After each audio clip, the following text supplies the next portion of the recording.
NASCAR has responded to 2311 Racing and Front Row's antitrust lawsuit and plans to only run 32 charters in 2025. And RFK continues to see the possibility of having a third car for 2025 with Preece being the driver. What's going on, guys? It's Daniel and welcome back to our video. We got some NASCAR and other motorsports stories discussed today on the channel. Let's go ahead and judge some strandos really quickly. We're first going to take a look at a ton of paint schemes that have been revealed over the course of the last couple days. Let's go ahead and judge some strains them. The first paint scheme we're taking a look at is Jimmy Johnson's 2024 Carvana scheme that we'll see in the season finale at Phoenix. Scheme looks really awesome, in my opinion. Love the desert look, the desert theme. It looks really awesome. They did a really great job on it, and I'm definitely looking forward to seeing it on the racetrack at Phoenix. The next paint scheme we're taking a look at is Bubba Wallace's 2024 U.S. Air Force Lido scheme that we'll see this weekend at Las Vegas. Scheme's alright in my opinion. I think 2311's done a little better for sure. I do think the Air Force look does really solid, but I think Lidos maybe didn't need to be there on the scheme in my opinion, but it does look alright. Looking forward to seeing on the racetrack this weekend at Vegas. The next paint scheme we're taking a look at is Ricky Stenhouse Jr.'s 2024 Scott Brand scheme that we'll see this weekend at Las Vegas. Scheme's alright in my opinion. Do like the colors of it. I think JTG is one of their better paint schemes of the year in my opinion. It's okay. Looking forward to seeing the racetrack this weekend at Vegas. Next paint scheme we're taking a look at is Blaine Perkins' 2024 Vivid EV scheme that we'll see this weekend in Vegas and next week at Homestead. Honestly, scheme's alright in my opinion. I do think they did a really good job. It looks like a Kevin Harvick throwback to his GM Goodwrench days back in the early 2000s. It looks alright. Hope we can have a good run in this scheme. The next paint scheme we're taking a look at is Eric Almirola's 2024 Michael Roberts construction scheme that we'll see this weekend at Las Vegas. Looks very similar to the scheme that he had last year when he won at Sonoma. Personally, I think it's alright. I think JGR did an okay job on the scheme. It's got a good look to it. Looking forward to on the racetrack this weekend at Las Vegas. The next paint scheme we're taking a look at is Connor Zilich's 2024 Roto-Rooter scheme that we'll see next weekend at Homestead Miami Speedway. Scheme looks excellent in my opinion. They did a really awesome job on it. We're going to talk about the sponsorship here in just a little bit. But this looks amazing. Looking forward to seeing on the racetrack this weekend or next weekend at Homestead. Next paint scheme we're taking a look at is Chris Buescher's 2025 Fastenal scheme that we'll see in 2025. I love this. This is better than last year's. Kind of looks like a Carl Edwards throwback, to be honest. I think did a really awesome and fantastic job overall on it, and I think that it's going to look really good out on the racetrack next season. The next paint scheme we're taking a look at is Kyle Weatherman's 2024 Drive Smart Halloween scheme that we'll see next weekend at Homestead. I like the scheme quite a bit, to be honest. It does look really good. I think they did a really awesome and excellent job on it one for next week, and I'm definitely looking forward to seeing on the racetrack next weekend at Homestead. And the final paint scheme we're taking a look at is Matt DiBenedetto's 2024 NBCF scheme that we'll see next weekend at Homestead. I like this a lot. It's a really good cause, a really great group they're working with. It looks absolutely fantastic, looks amazing. I'm definitely looking forward to seeing on the racetrack next weekend at Homestead. And now we're going ahead and jump on to the next story of today's episode as we're talking about Roto-Rooter. As it was announced on Wednesday that Roto-Rooter will be returning to sponsor Junior Motorsports once again in 2025. They're going to sponsor Connor Zilich and Carson Kvapil throughout the 2025 season. Now, it's unknown how many races exactly that Roto-Rooter is going to sponsor JRM, but of course they sponsor Sam Mayer last year, and they're also sponsor Connor Zilich, like I mentioned a minute ago, at Homestead next weekend.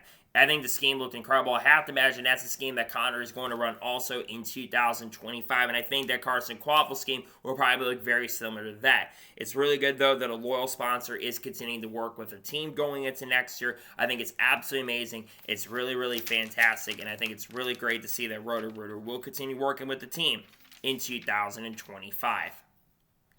And now we're going ahead and jump on to the next story of today's episode as we're talking about the Homestead Truck Race for next weekend, as it finally has a title sponsor. The race is going to be called the Baptist Health 200. If I'm not mistaken, Baptist Health, I believe, sponsored the race last year, so this is the second or third year in a row that Baptist Health has sponsored this event. Nonetheless, it's good to see they finally have a sponsor. I was a little surprised it took this long for them to get a sponsor for the event, but it's finally good to see that they finally have a new sponsor for the event, a former sponsor nonetheless, but glad to see it's back with Baptist Health sponsoring the Homestead Truck Series race. And now we're going ahead and jump on to the next story of today's episode as we're talking about the Las Vegas purse money. So every time we have a NASCAR Cup, Xfinity Series, and Truck Series race, Bob Pockrass puts out the purse money for that event. And according to Bob, for the Cup race, it's $8,157,812, and for the Xfinity Series race, it's $1,409,745. So really solid money for the Cup Series. Obviously, the Cup teams end up getting a large purse of that money because of the charters, and the Open teams, they don't get as much of that money. For Xfinity, that's actually some really decent money, all things considered. It's one of the, I think, the upper purses for Xfinity, if I'm not mistaken, this year. But we've also seen some of them get to that $2 to $3 million range, and I'm kind of hoping with the CW coming in next year, they can find a way to get a little bit increase of purses going into next year. But honestly, it is solid money for the weekend. I think it looks okay on the money that they're bringing in, and I think it's definitely some decent money going into 2025 and the rest of the weekend, in my honest opinion.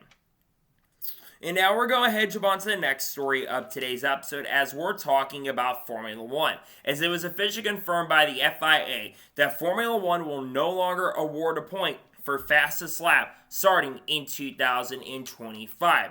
The fastest lap award the Formula One has been around for a very, very long time, going back, I believe, to the mid-2000s to even the early 2000s as well. The driver who has the fastest lap throughout the whole entire race ends up getting awarded an extra point. I guess what F1 is trying to do here and the FIA is trying to do is trying to streamline a little bit because there has been some gamemanship that has been going on with the fastest lap for a very, very long time. What a lot of these drivers will end up doing is they'll go down to pit road, put on soft tires, and try to get that fastest lap. It has created some major gamemanship issues, and it has created some controversy around it, considering you think about what Daniel Ricciardo did at Singapore not too long ago with Lando Norris, who's, of course, in the hunt for the championship this year. Obviously, that is a big reason why that they are probably doing this to kind of stop this gamemanship stuff going on.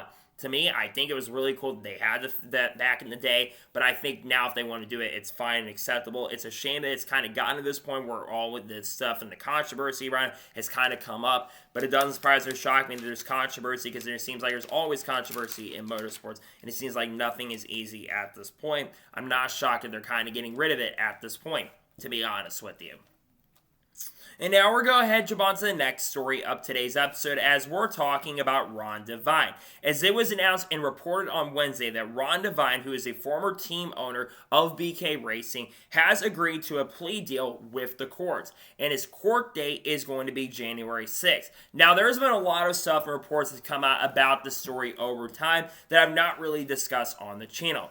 Let's go back to the beginning. Ron Devine was a former BK owner of a BK franchise and had a ton of money and was using Burger King and, of course, Dr. Pepper and other companies to basically sponsor part of that franchise. Now, he apparently had taken around $150,000 to $200,000 out of the courts, if I'm not mistaken, or basically out of the IRS or something, and had lost a ton of money. And basically, they lost their charters, and I believe that another organization like Front Row stepped in and took that charter for 2019. That's why Front Row expanded to a 3-car operation in 2019 for Matt Tiff to drive. It was really this reason alone. Obviously, Ron Devine is probably going to end up in prison, unfortunately, if he's not ended up at this point, because there's a lot of stuff against him at the moment, and hopefully things do turn around, but at the same time, I don't think it's going to go well for him, unfortunately. I don't think things are going to go great for him, and sadly, I'm expecting the worst, unfortunately, just because there's a lot of money that he's stole from a lot of people, and there's a lot of people that are not happy about that in this industry, and I think it's not shocking to see that this kind of stuff has happened, to be honest with you. And now we're going ahead and jump on to the next story of today's episode as we're talking about Campbell's. As it was reported by Adam Certain yesterday, that Campbell's will become an official partner at Joe Gibbs Racing and also part of a bigger Harris Blitzer group. It's also reported that they are expected to have 16 different brands on the car that are part of the Campbell's brand, including Goldfish, Campbell's Chicken Noodle Soup, and some of the other companies that do work with the JGR and Harris Blitzer group.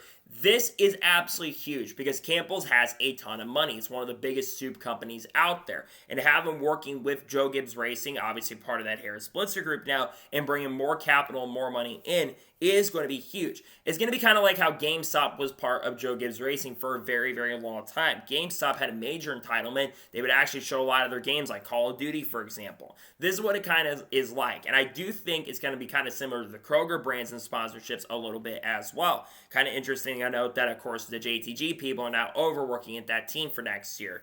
But I do think that having Campbell's come in and work with the brand is really excellent and really amazing and kind of awesome to see. So I think it's pretty cool nonetheless for sure, and pretty great to see the Campbells is coming into work with Joe Gibbs Racing in 2025. It's really excellent and awesome stuff going into next year. Really amazing stuff overall.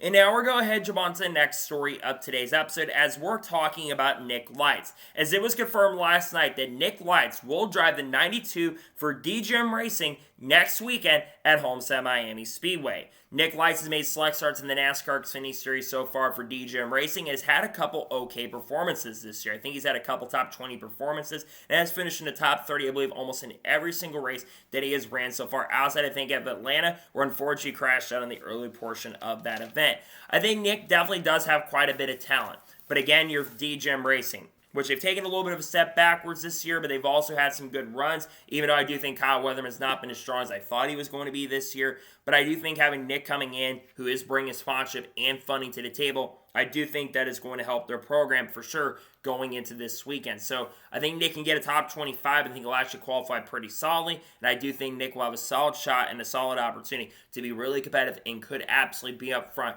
by the end of the event. We'll see how he ends up doing for sure at Homestead next weekend with DGM Racing. And now we're going to jump on to the next story of today's episode as we're talking about Greg Penske. As a report by Adam Stern last night, that Greg Penske was key in setting up the new Grand Prix of Arlington that is going to be coming into place in 2026. And he continued on by saying that he has been getting increasingly involved in IndyCar business over the course of the last few years. Greg Penske, for those who don't know, is the son of Roger Penske. Now, Greg, I believe, is in his early 60s, if I'm not mistaken. So he's about 25 years younger than Roger Penske. And obviously, we don't know with Roger, how long he's going to be running the sport overall as a whole. So having Greg get involved in the sport is not shocking and surprising. Now, personally, I think Mark Miles should be fired at this point because I feel like Mark Miles has been a big problem. But obviously, Mark has confirmed recently that he's not going to be leaving. So you're probably not going to see him end up leaving anytime soon. I just hope for Greg's sake that he can come in here in the future and run Penske and make him look really, really solid going forward, because I don't like the direction that Penske is going at this particular moment and point.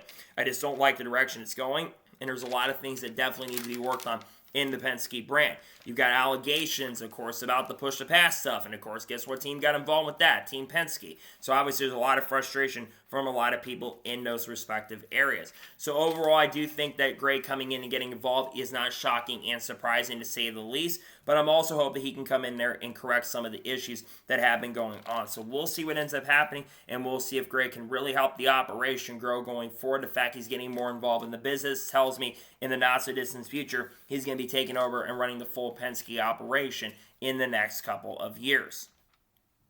And now we're going to jump on to the next story of today's episode as we're talking about Spencer Boyd. As it was announced yesterday morning that Spencer Boyd will be returning to the Truck Series once again in 2025, driving a number 76 truck for Freedom Racing Enterprises. A little bit of backstory in Freedom Racing Enterprises: this is a team that he currently owns. Now, Spencer Boyd has driven the whole entire season so far and has, I believe, made every race throughout the 2024 season, because there's been a lot of races where we've had a lack of full fields, which is why he's been able to collect some owners points and been able to run the full season. Now, throughout the season, I do think this organization has improved very slightly. I think bringing Mike Hillman Jr. in has helped their organization throughout the year. They had Jeff Hammond working, I think, as a general manager. They had Greg Eli working with the team. I think Greg has moved to another organization, if I'm not mistaken, maybe working with Lawrence Allen. I don't remember. But I do believe that Spencer Boyd, having him come in and having Mike Hillman Jr. has been a major asset and major help to their brand. Now, I do believe that Spencer Boyd and his team can continue to get better. But personally, I think that he should hand the reins to a very talented driver who could really help the program. This is no disrespect to Spencer Boyd. I think Spencer does have talent, but Spencer has gotten worse as a driver as the year has progressed and gone on. I go back to 2019, where he had a really good opportunity with Youngs and actually had some decent speed throughout the year, and it just seems like he's declined over the last few seasons. I'm just not really expecting them to set the world on fire, unfortunately, going with this team next year. Again, they're expected to have alliance with Nice Motorsports, most likely, or Mack and Hilgeman. I'm not exactly sure. But this team is getting some older stuff, and they need to continue getting better. Otherwise, they're going to probably fall off quite a bit going forward. I really hope Spencer can continue getting better, though. I'm glad to see, though, he's back in the Craftsman Truck Series in 2025. And now we're going to jump on to the next story of today's episode as we're talking about James Henchcliffe. Now, earlier this week, there was a report that came out from Jenna Fryer responding to people that could end up being in the IndyCar on Fox booth.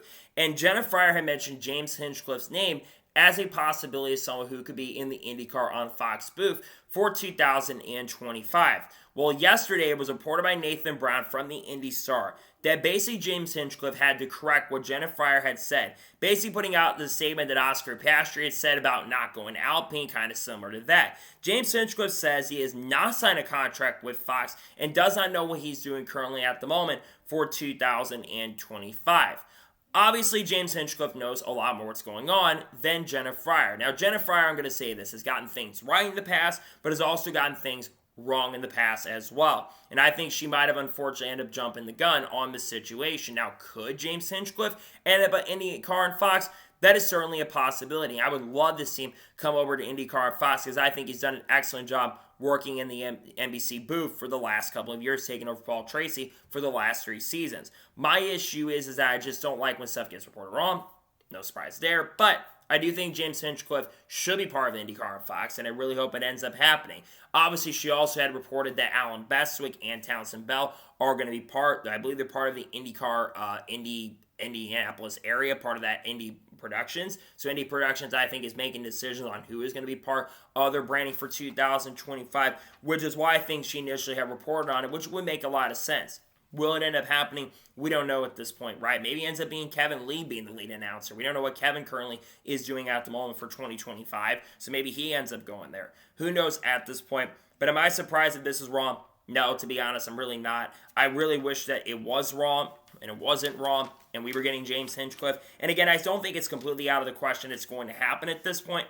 I just think that Jenna Fryer, unfortunately, maybe jumped the gun in this situation and a little bit overkill to jump the gun in that situation when it comes to that. And I think that it was a little bit on her to get it correct, and unfortunately it was wrong on Jenna Fryer's end, which is, I hope he's going there, but honestly I'm not sure at this point if he will end up going there at this particular moment, to be honest with you.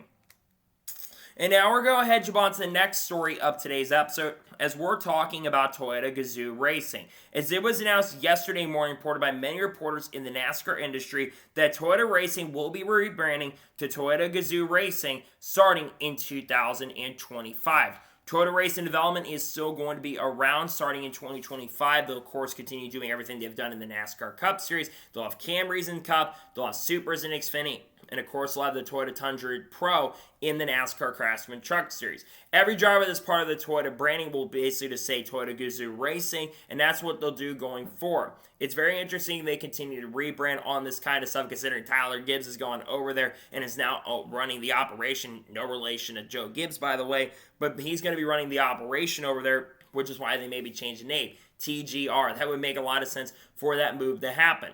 Now, obviously, Toyota Gazoo is a big brand. It's part of course, a whole motorsports brand. They just brought Haas into the family recently. There's a lot of people who do think that the Haas factory team could in the future switch over in 2026, though basically we've seen in the past where other brands have done this. But there's a lot of drivers going to have to be part of this family. Bubba Wallace, Tyler Reddick, you name it. Other drivers. At one point, Carl Lewis mentioned at one point to come back to that family. Kyle Busch was a part of this family at one point. Denny Hamlin, Tony Stewart for a year was part of this family. And you think about the young drivers like Corey Hyman still don't have the ride for next year at the moment, though he's probably going to be back in the truck series. You think about Taylor Gray, who we'll talk about here in just a short little bit. You've got a lot of drivers that are making these big moves overall, and it's very intriguing to kind of see how things are happening. But I think it's massive that everything's rebranding to Toyota Gazoo Racing. I think it's a bigger story than people realize this, and to see that they're rebranding from Toyota Racing to Toyota Gazoo Racing is really, really huge for the brand as a whole. We'll see how everything ends up, like Kurt Busch, another guy, part of that as well. We'll have to kind of see how things play out and see how things continue going.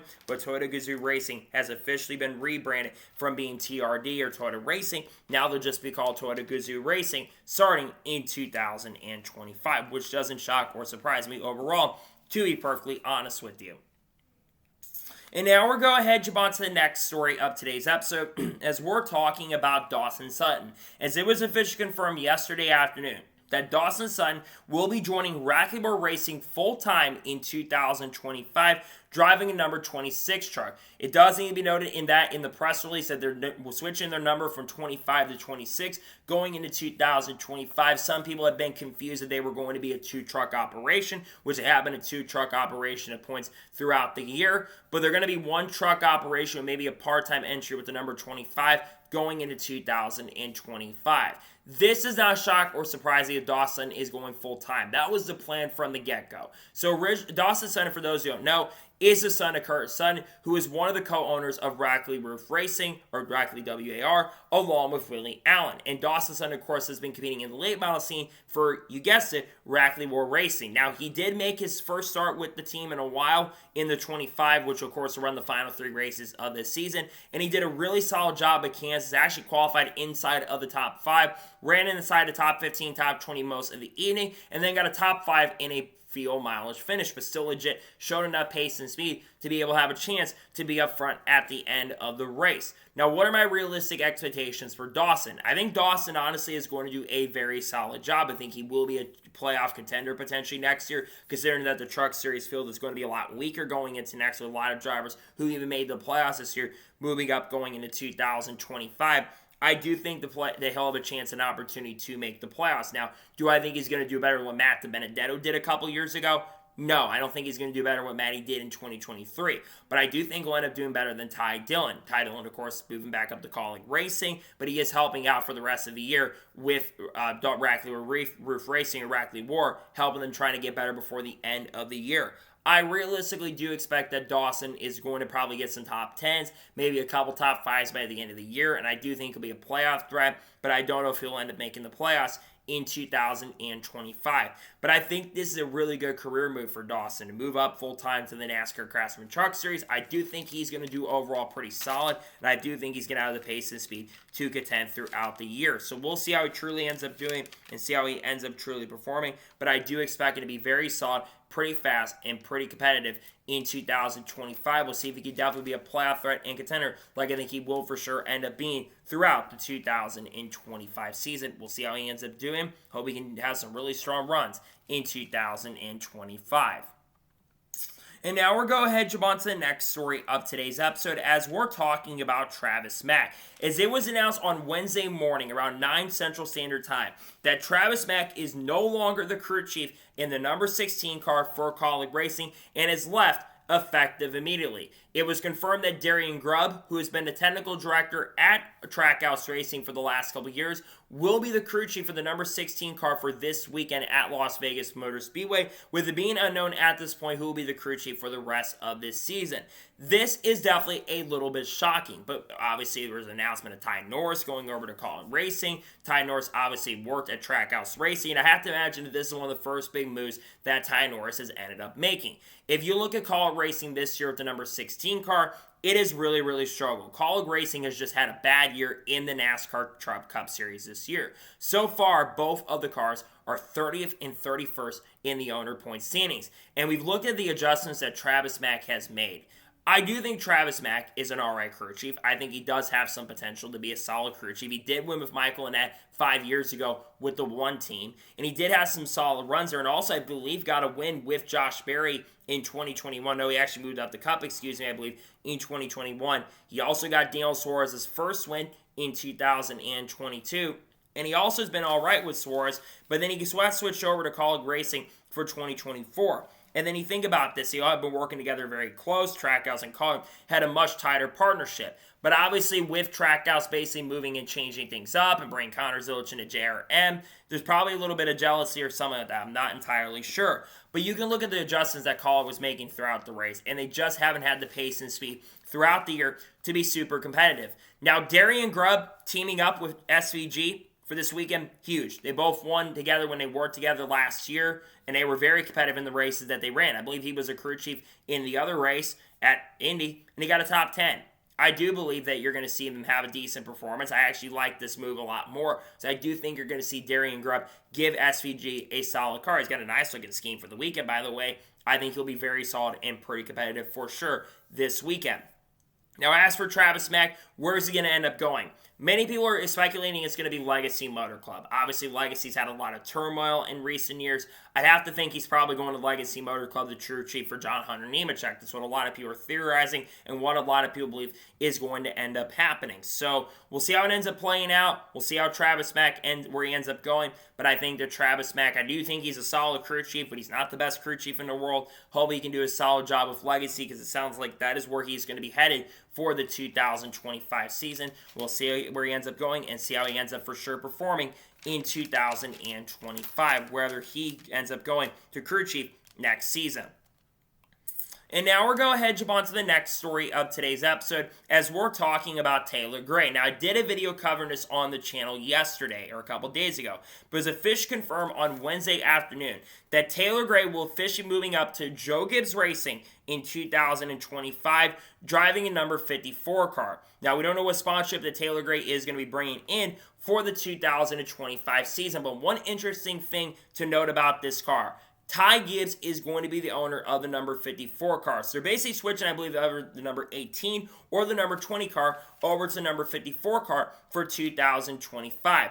Going back to the ownership side of things real quick, we'll switch back to Taylor Gray here in just a minute. But Ty Gibbs is moving into an ownership role for the first time at just the age of 22 years old, which there's nothing wrong with that. I think Ty Gibbs getting into the ownership for the future, because Joe Gibbs ain't going to be around forever at this point, having him be in the future of the succession plan and getting into the business at such a young age is really going to help him grow and mature. Yes, it's going to be stressful for Ty more than likely, but having him part of the ownership group of Joe Gibbs Racing now, to me, is really, really huge for the team as a whole. So I do think that him coming into ownership, he's going to be able to make a lot of decisions for the JGR Xfinity program, which I think he'll probably eventually oversee the operation in the next 5 to 10 years, even though he'll still be racing in the Cup Series full-time at that point. It's kind of similar how Mark Martin owned the number 17 in Xfinity, because he did have ownership stake in that number 17 car, and he also had ownership stake in other parts of Roush. He's just probably going to do something very similar to what Mark Martin did. We'll probably check up on the driver throughout the year.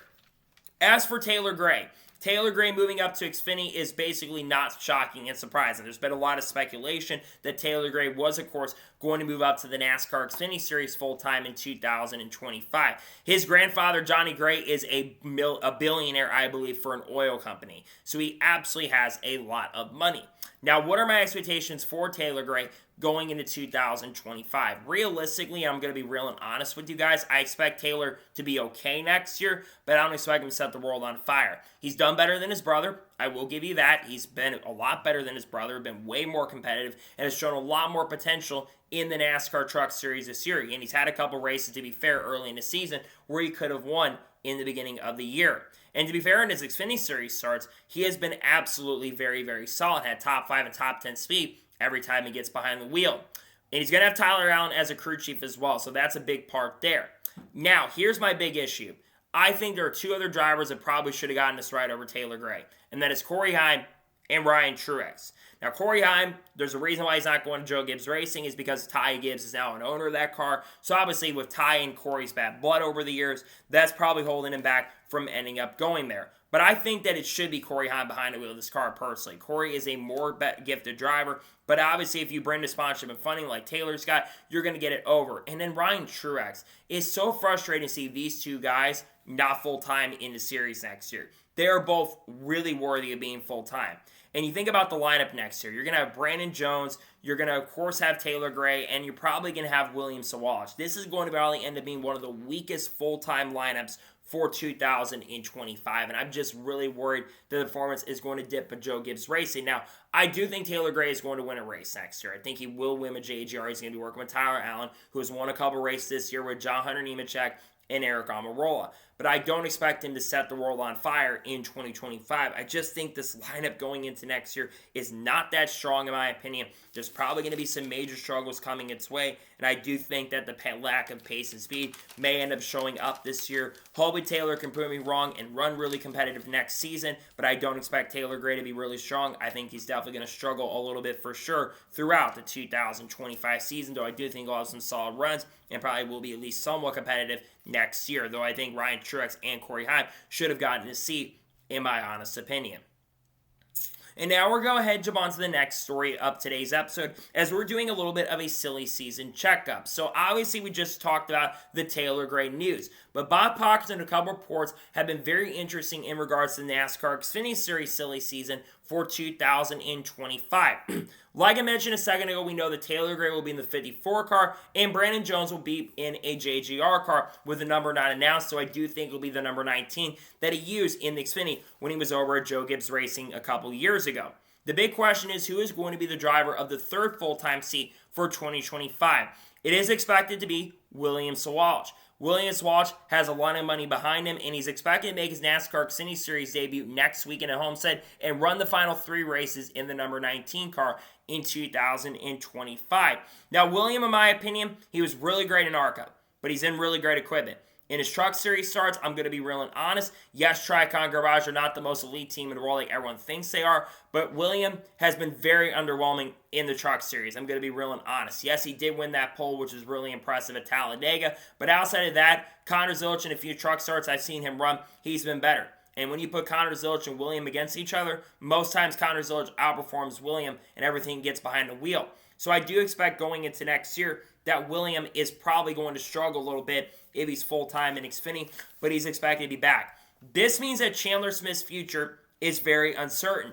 Chandler Smith, I have heard, has been gone for Joe Gibbs Racing for a couple months at this point. I know Chandler has, unless they, of course, do try to have 5 full-time entries, which certainly is possible, by the way. It wouldn't shock me or surprise me if you do see them end up having a 5th full-time entry for Chandler Smith to be behind the wheel. He hasn't mentioned as a possibility for Front Row Motorsports for 2025 in the Cup Series, but obviously there's a lot of talk about Front Row, which we'll talk about the lawsuit going on here in just a little bit, but obviously his future is definitely in question. I think he should be full-time at JGR, but I don't know where he ends up going if he wants to stay in Toyota. Maybe he goes somewhere else like a Sam Hunt Racing perhaps. Maybe he goes somewhere else like back down to the Truck Series. That could certainly be a possibility, or if RFK wants to open up an Xfinity team, maybe he does that. I don't know at this particular point, but I think Chandler Smith's future is definitely in question. It continues on by talking about the 4th car. Joe Gibbs Racing will have a 4th full-time entry in 2025. However, it will be an all-star entry next season. It is expected that there will be a different driver behind the wheel of this car, a bunch of different guys behind the wheel. Mark Truex Jr. will make some select starts in their Xfinity program next year. He's expected, of course, to run for 2311 in the Daytona 500. If they do end up running 4 cars, even though that is still up in the air currently at the moment and this point with the lawsuit going on. You've also got Ryan Truex, who expected to be part-time, though I do think he should be full-time for 2025. And then, of course, you're probably maybe going to see drivers like Eric Almirola. Ty Gibbs will probably make a few starts. Denny Hamlin will probably make his one and only start that he usually does at one of the races probably. You're probably going to see Christopher Bell come down and race. I wouldn't be surprised or shocked to see Bubba Wallace make a one-off start or two with this team next year. You're probably going to see a lot of Joe Gibbs Racing drivers get behind the wheel of this team, and maybe even Chase Briscoe as well, because of course he's going over to Joe Gibbs Racing next year. Maybe we'll see him get behind the wheel. So we're expecting that move to end up taking place. Obviously, JGR is going to be changing up a bit. Sheldon Creed's going over to the Haas factory team for next year, working with teammate Sam Mayer next year. Sheldon will drive the 00. Sam will, of course, drive the 41 next year. You've got other moves, and you're going to have a lot of big rookie class. Continuing on with the rookie class, it's been reported by a couple outlets that Loss Allen may end up going over to AIM Racing to be teammates with Harrison Burton in 2025. I think that's going to be interesting if he goes there, but I personally think that you have to look at this, and Harrison needs a veteran teammate. Now, yes, Harrison is a veteran, but I would think he needs someone that's a little bit more and has a little more veteran experience than Loss Allen. Yes, Loss has, of course, made some select NASCAR Xfinity Series starts with AM Racing, had one okay performance at Atlanta, but outside of that, has kind of struggled in select Xfinity races that he ran this year. So I think that Loss shouldn't be behind the wheel of that car going into next year. I think they need someone like a Brett Moffitt or even a Matt DiBenedetto if they're going to expand to 2 cars. But obviously, Lost does have funding and sponsorship, which is why this is most likely going to end up happening. So it's going to be intriguing to see how the rest of the silly season flies out and how things continue rolling out. But I do think there's some big moves coming down the pipeline that are going to change things going forward in the not-so-distant future. And now we're going ahead and jump on to the next story of today's episode as we're talking about San Diego. As there was reported on Wednesday morning by Adam Stern, the NASCAR is said to be intrigued by a street course that would have San Diego Bay as the backdrop for potentially 2026. Now, obviously, there's been a lot of talk and speculation over the course of the last few months, and really about the last month or so, the reports coming out about San Diego being a potential area that could host a NASCAR street course race for 2026 once the Chicago street course contract goes up in 2025. It is expected more than likely that after 2025, the Chicago street course will likely end up losing their street course day, as NASCAR wants to kind of change where they put the street course at. There's been talk about potentially Cincinnati hosting that street course day. Pittsburgh has been brought up as a potential possibility. Portland and the West Coast and Seattle have been mentioned as possibilities. But one area a lot of people are kind of talking about is San Diego. And it seems like that might end up being the next big area. It's also in Southern California. NASCAR is desperately looking to have a race in the Southern California market. How big of a market it is, they're trying to have a race there. It sounds very likely that it could happen, like I said, as early as 2026. NASCAR tried to get down there to go to Long Beach perhaps and have a race there. Obviously, that did not end up happening. Those rumors were completely dropped within a couple days after Jerry Forsyth bought out the whole entire event from his partners. And now you've got the potential possibility now of racing in the San Diego area. San Diego is a very, very popular city, and there's a lot of sports that are in that area. You think about the San Diego Padres. They do have some pretty good cuisine from what I know, and a lot of people really do enjoy being in the San Diego area. And having a race in the Southern California market would be absolutely huge. My only gripe I would have with this is that they added a second street race with it being San Diego. I personally think, like I said, it should be the replacement race for Chicago. I think there should be only one street course race on the circuit. And I think it should be rotated every couple years. We know Pittsburgh's interested, and I think Pittsburgh would definitely be a really good area to go to potentially in 2026 if the San Diego stuff fell through. Pittsburgh is really, really interested in it. But I do think San Diego being the area to go to would definitely be very, very interesting. The fact, though, that NASCAR keeps talking about it, about the third or fourth time it's been brought up in the last couple months, tells me they're definitely in talks to have that race in San Diego. Now, what would this mean for the future of the Chicago area if Chicago Street Course would lose their street course day? Could this mean that Chicagoland comes back potentially in 2025? That could certainly, or 26, that could certainly be a possibility. Chicagoland is ready to go as we speak. They've been hosting races. They hosted a motocross race last year for the playoffs for that series. I think that definitely could certainly be a possibility for sure. If you also could partner up with some of these bigger areas like the San Diego Padres, which is a very popular MLB team, you could have really good promotion, kind of like how we've got the Grand Prix of Arlington for IndyCar, and you've got the MLB team, the Texas Rangers, and of course the Dallas Cowboys, partnering up with them for next year and working with them to try to get it ready for 2026. Now, the other big thing is, when would you have to have this race? You probably have to have it in the spring before the MLB season starts, so you have to have it probably early in the season, kind of become the new West Coast swing.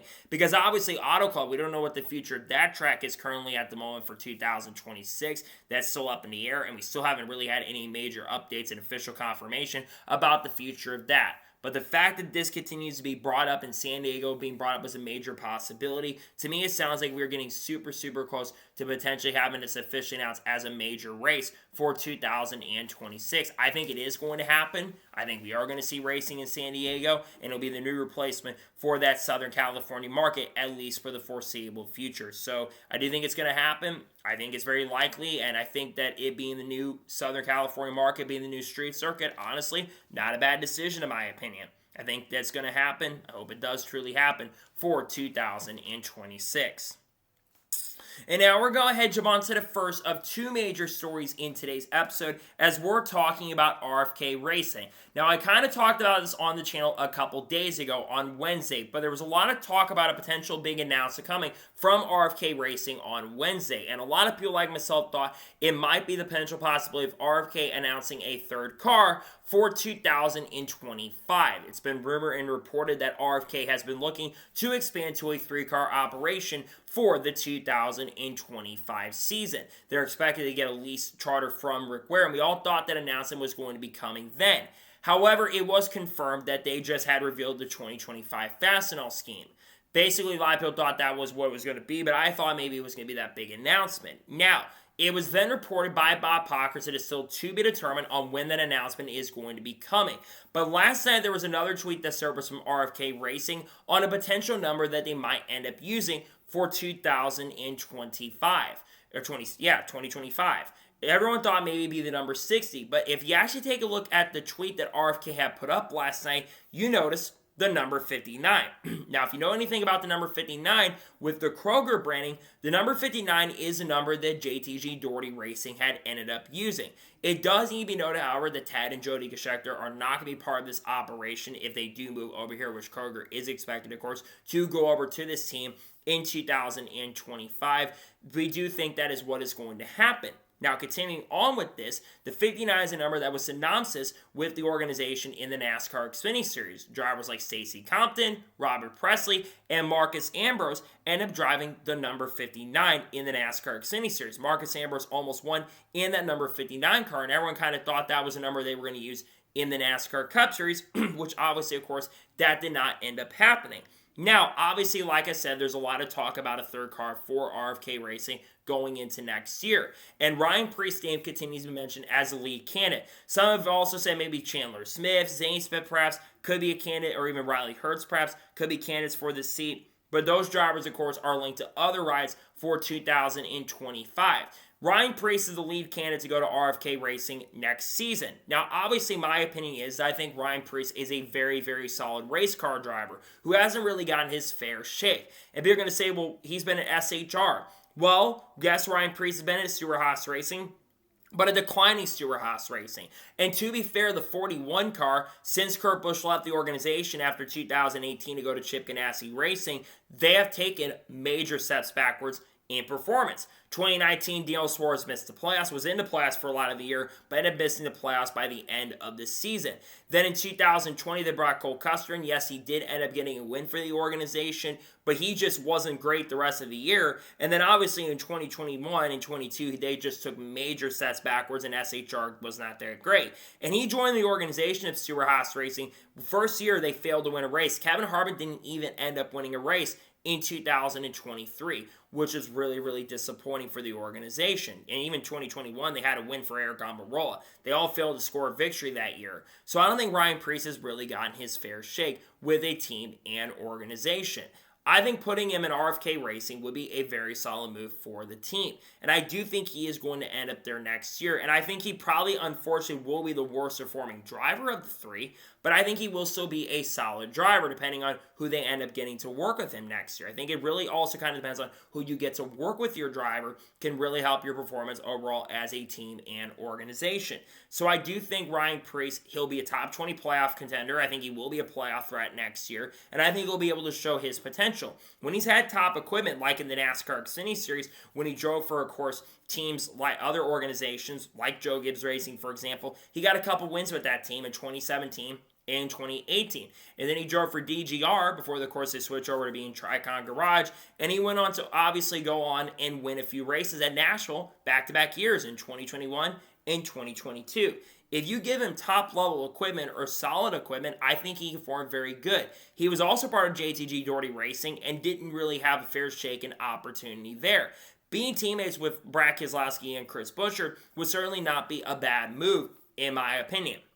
Now, another thing that could end up happening with this, especially with Kroger coming in and bringing in a ton of money, is certainly maybe bringing back the Xfinity Series program, perhaps. Obviously, LED won't be available because she, of course, is going to Indy NXT. But what about Chandler Smith maybe being a driver that could be a candidate for an Xfinity program coming back? That could certainly be a shot and a possibility. And I think that would be a pretty solid move overall for that organization as a whole to bring in someone like Chandler Smith into your RFK program. And obviously, we don't know what the future of Rick Ware is at this point. We do know that Corey LaJoie is expected to be full-time with the team next year. We're probably going to see a second car with drivers like Sam Mayer, Sheldon Creed, probably Cody Ware at some point throughout the year getting to drive behind the wheel of this seat. I think it's going to be very interesting to see what happens in regards to the future of this organization, but I do think that you are going to see Ryan Preece end up driving for this team next year. While it's not been officially confirmed, I think it will for sure end up happening for the 2025 season, where we do end up seeing him get the chance and opportunity to drive behind the wheel of this team in 2025.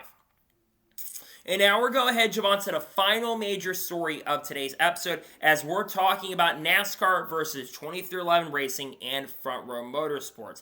Now, we have been waiting for NASCAR's response to 23XI and Front Row, and they had to respond by Wednesday. Otherwise, things would change in regards to the lawsuit going on. Remember, 23XI Racing and Front Row Motorsports are suing NASCAR for antitrust claims, and they have planned NASCAR to basically open up their books. They want them to basically open up and show all the money. They want expedited discovery from 6 really high executives in the NASCAR program who are higher up in the sport, and they want them to open up their books to pretty much show everything that's been going on since 2016. Now, NASCAR last night or a couple nights ago finally responded to what the teams wanted, or didn't respond, but they basically finally have sent their response out to their claims. NASCAR has already said that they are planning to have 32 charters for 2025, and they said that if this lawsuit continues on into 2025, they are going to revoke all the charters from 23XI Racing and Front Row Motorsports, which doesn't shock me or surprise me. NASCAR was not going to back down in those areas, and they were not going to fully back down in regards to that. They obviously wanted to go for the 13 teams that came into play. We'll read more about the lawsuit in just a second, but continuing on, NASCAR has also said they will be reallocating funds for 2025 teams that signed the charter agreement, meaning those teams that did sign the charter agreement, like a Henchcliffe Motorsports, like Joe Gibbs Racing, like other organizations like the Haas Factory team, those teams will be able to get more funds going into their organization, and they'll be able to also receive special awards as well. Also, open teams will be able to receive more money as well. NASCAR also states this, and they do have a good point here, that they basically have ended up saying that 23XI Racing and Front Row have basically said that they still are going to compete regardless in 2025. I do think that 23XI and Front Row are going to regret saying that a little bit, and basically they should have said that we're not going to compete as an open organization. If they had not said that, they might have something where they can't come in and say that. The problem is that they said that in their lawsuit claim that they still plan to compete in 2025. Now, Bob Jenkins has said publicly that they may end up losing a ton of money out of this, and they may just have to shut down overall altogether if they can't end up receiving the charter. Now, what's very interesting to note is that there potentially could be as many as 6 charters that are up in smoke for 2025. Because remember, they had purchased charters from Stewart-Haas Racing, that being Front Row and 23XI. Both teams are planning to expand going into 2025. I've heard that Zane Smith most likely will get the 3rd seat for Front Row next year. And of course, Riley Herbst is expected to get the 3rd 23XI Racing seat. But I think the reason why they have not signed those drivers and officially confirmed those drivers yet for 2025 is because of this current lawsuit going on at this moment. I think this lawsuit is holding that up of officially being confirmed and announced. Now, obviously, Stewart-Haas Racing and NASCAR, of course, they have to prove the process of those charters. NASCAR does have to prove the sale of those, and NASCAR basically can disapprove it and not let it go through, which means we could have as many as 6 charters not available. Now, could this mean another team could come in and buy one of those charters if this continues in the next year? That is certainly a possibility. But continuing on, some of the statements that NASCAR said were very damning. They basically continue on in the lawsuit by saying that they had fired a meritless lawsuit with antitrust claims, and calling a monopoly, they thought that was absolutely wrong. Now, reading everything that I can see here, NASCAR does bring some very good points into their lawsuit. They continue on by talking about the 10.3 section of the charter, the lawsuit, bringing up the fact that part of the claims of it saying that they can't file lawsuits against NASCAR antitrust claims, but NASCAR wants to have a reciprocal approach to this as well. They did speak to multiple reporters, and they said that if they have to open their books, they want 23XI and Front Row to open their books to show where everything is going. Well, all this will be determined on the judge. I think it's Judge Witters, if I'm not mistaken, is one who is making the decisions here. He will be the one that decides everything on November 4th, because that is when the court case is going to end up taking place. Now, NASCAR, obviously, I think the big thing for NASCAR is they probably said, continuing on saying it, they opened up their books, you guys have enough evidence. What NASCAR is wanting is they don't want to open up their books to show all the money they've been spending over the last 9 years. They were basically told the last 5 business days that we can't get everything for the last 10 years over the last 5 business days. They said it's not possible, which I don't really agree with that. You've got stuff on file. You probably could provide all that evidence to the teams. Now, what does this mean going forward for both 2311 and Front Row? If NASCAR does in fact revoke their charters and they're not granted that injunction, those organizations will basically run as open cars in 2025 while the lawsuit is going on. This lawsuit is not going to end based on what the judge decides on November 4th. And that's going to, unfortunately, kind of overshadow the championship at this point, which, let's be honest, a lot of stuff is going to overshadow the championship regardless. But continuing on, I do think that both sides have had their arguments presented.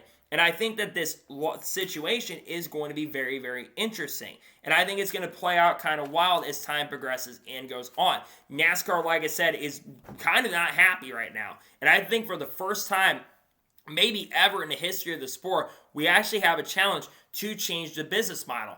I think that the teams, of course, they are expected to get more money. It was reported by Jordan Bianchi that the organizations and teams that signed the charter agreement officially, they are going to get more money. But you have teams like Front Row and 2311 that have not signed. Drivers like Kyle Larson, Kyle Busch, Chase Elliott, all those guys, they're going to be getting a lot more money going forward. But you have drivers like Bubba Wallace and Tyler Reddick and those guys that probably not going to be making as much money. I think NASCAR is going to be very interesting to see how this plays out in the courts and how everything kind of continues over the course of the next few months. Because I think this lawsuit is going to be the biggest story, not just for the rest of this year, and it's going to overshadow a lot of different areas of the sport, but it's basically going to be the biggest thing going into next year. Now, I do think that both sides will present their case, and I think it's going to get very, very ugly very, very quickly. The fact it's gotten to this point tells me that it's going to get uglier and uglier. And again, I'm also not surprised that NASCAR is planning to revoke those charters if they're not granted that injunction. Basically, you had till the end of the year to sign the agreement. That's what NASCAR is implying here. And they wanted it to be signed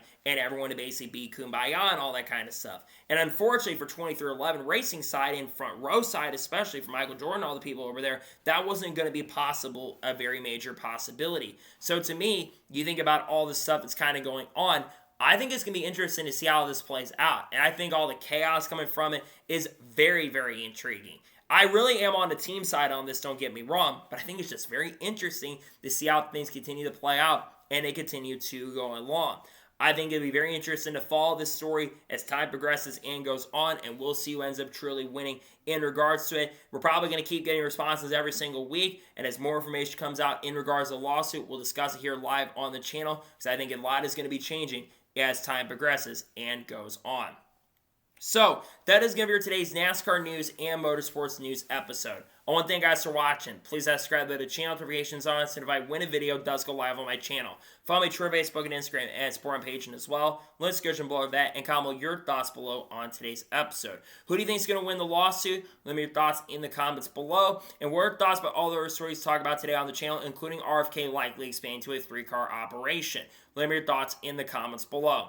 We're probably going to have reactions in NASCAR Xfinity Series qualifying later tonight. Tomorrow we'll have a silly season update early in the morning for cars to end up getting on track. And then tomorrow we'll also have reactions to Cup Series qualifying, and we'll have some other great content dropping throughout the rest of the weekend as well as we take you guys to Las Vegas Motor Speedway. And then, of course, next weekend is Homestead, which is going to be some pretty fun and exciting racing. You have a Shane Van Gisbergen video most likely dropping on Saturday as well. So anyways, like I said, I want to thank you guys for watching today's episode, and I'll see you guys next time for more great, awesome NASCAR content and other motorsports content on the channel like this. Take care, everybody.